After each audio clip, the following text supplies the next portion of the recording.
Hey everybody, it's Ian the Off Kilter Crafter. I hope you're having a great day today.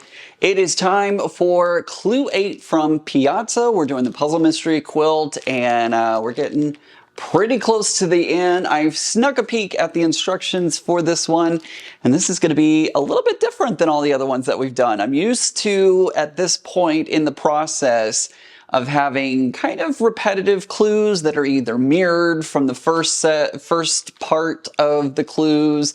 I'm going to be very interested to see how all this works together. But we have another clue. It's time to put it together. So let's stop chatting and let's go ahead and put together Clue 8 of Piazza. All right, I of course have my Clue Packet 8. We have the San Marco colorway, and I have my directions for the large Piazza puzzle mystery quilt. So I'm going to go ahead and open up my packet, and we're going to take a look at all the supplies that we have for this clue. All right, we have 4 small triangles of fabric B. We have 16 small triangles of fabric D. We have 12 small triangles of fabric E, and we have 8 small triangles, as I get that all jumbled up there, we have 8 small triangles of fabric F. We also have 8 C squares. We have 4 large triangles of fabric A. We have 4 medium size, I'm going to go with medium on this one, we have 4 medium size triangles of fabric D.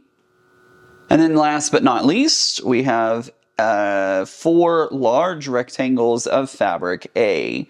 So we've got everything unpacked here. This is what's included. I'm going to go ahead and place this on the table next to me, and we'll get started with step number 1.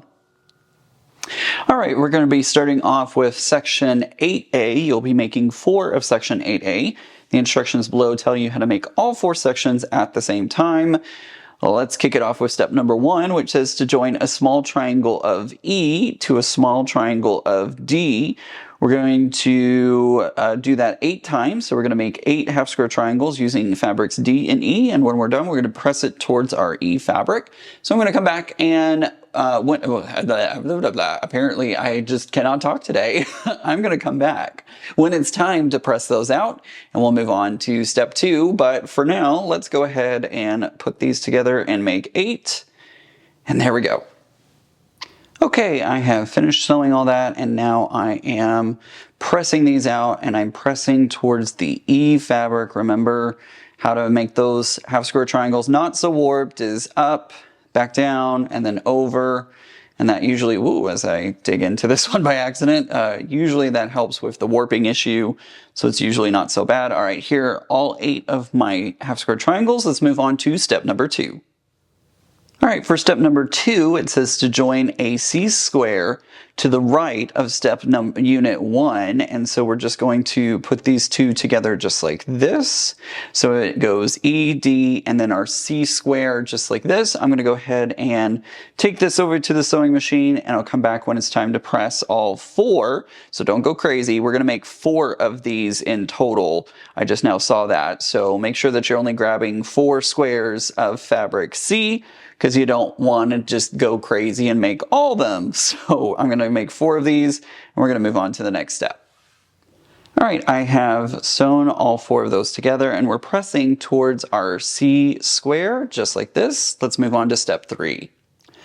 All right, now that we have finished with step 2, it looks like we're just going to be setting this off to the side. So I'm just going to put these up here for now, because those aren't needed for step number 3. And step number 3 says to join a small triangle of B to a small triangle of E, just like this. And we're going to do this 4 times. So I'm going to go ahead and take this over to the sewing machine. I'm going to sew all 4 of these together, and I'll come back when it's time to press it out. All right, I've sewn all 4 of those together from step 3. We're pressing towards our B fabric. In my case, it's the darker blue fabric. And there is all 4 of those. Let's go ahead and take a look at what's going on in step number 4. All right, moving on to step 4, it says to join a step 1 unit, that would be this one right here, to the right of a step 3 unit. So we're going to be putting these together so that way your E fabric creates the diagonal space in between your B and D fabric. So I'm going to go ahead and take this over to the sewing machine, And I'm going to make all 4 of these, and I'll come back when it's time to press all 4 out. All right, I have completed sewing those together, putting them together, whatever you want to say. And now we're going to be pressing towards the half square triangle. That is the BE half square triangle.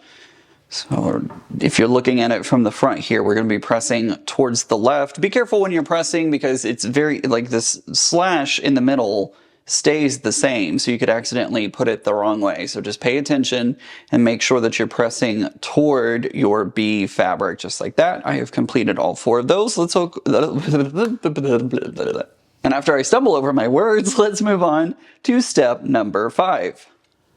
All right, moving on to step number 5, we're bringing back our step 2 pieces, and it says that we're going to be joining step 2 units on top of the step 4 units, and we're going to be making 4 of these in total. So our E fabric will continue that trend through all of our blocks. It should line up just like you see it here. And I'm going to go ahead and take this over to the sewing machine. I'm going to focus on, because these seams nest right in the center, so I'm going to be focusing to make sure that my seams nest in the middle. And it doesn't really, I don't really care so much if they don't align super well, like there's a little bit of a hangover here, that's okay. But when I focus on actually sewing these together, I'm gonna really focus on the center part. And if things are a little wobbly elsewhere, a little bit is okay. All right, let's go ahead and sew that. Okay, I have sewn all 4 of those together. We are pressing towards our EDC part, which is step 2. No, step 2? Yeah, step 2. Got lost for a second. We're pressing towards our step 2. So in this case, we're pressing, if you're looking at it from the front, we're pressing upwards. So there we go. I feel like most of my blocks came out nicely, nice points in the center for the most part. So it's just slightly off, but nobody's going to care. So that is step 5. It looks like we're setting step 5 off to the side for a bit. So I'm going to put that right up there. We're going to move on to step 6. All right, moving on to step number 6, it says to join a small triangle of D to the right of a C square. We're going to press that, and then once we press it, we're going to add on another D triangle to the top, and we're going to press that one as well. We're going to be pressing away from our square, so away from C. We're always going to be pressing towards our D. I'm going to be going ahead and sewing all 4 of those together. I'm not going to come back in between each pressing. I'm just going to go ahead and sew them all together. But you know the drill, first the right and then press and then add the top and press again. So we're going to go ahead and sew all that together, and I'll come back when it's time to press it all out. The final time, I mean. All right, I have sewn all 4 of those together. I'm now, again, doing the final press, pressing towards my D fabric away from the C fabric. So I have 4 that look like this. Let's go ahead and move on to step number 7. Okay, moving on to step 7, it says to join a large A triangle to the top right of a step 6. So these will line up just like this. And we're going to make 4 of these, and when we're done, we're pressing it towards the A fabric. Now, my A fabric came in a little wrinkled because of the way that it was folded in the package. That is totally fine. I try very much not to press my blocks, or pieces, I should say, before I actually sew them together. But because this one, it was really kind of folded in, so I just did a very quick once over, like not even anything too crazy. I literally just set it down, went whoop, just like that, and didn't use very much pressure to try and get it to lay down a little flatter. That will help a little bit, but just be careful, because remember, you're working on your biased edge here of your fabric, so it can really warp if you're not careful. So just take it slow, take it easy, use a very light pressure and very light heat whenever you are doing that, if your blocks came in a little crooked or bent like mine did. But for the most part, you don't want to press, you don't want to starch, you don't want to do any of that to these pieces as you're working with them, because that can end up warping things way beyond what they need to be.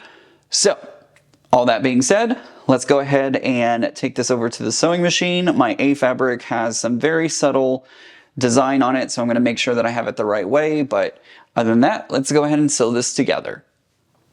All right, I have gone ahead and sewn those together. I'm pressing my last one. We're going to be pressing towards the large A triangle.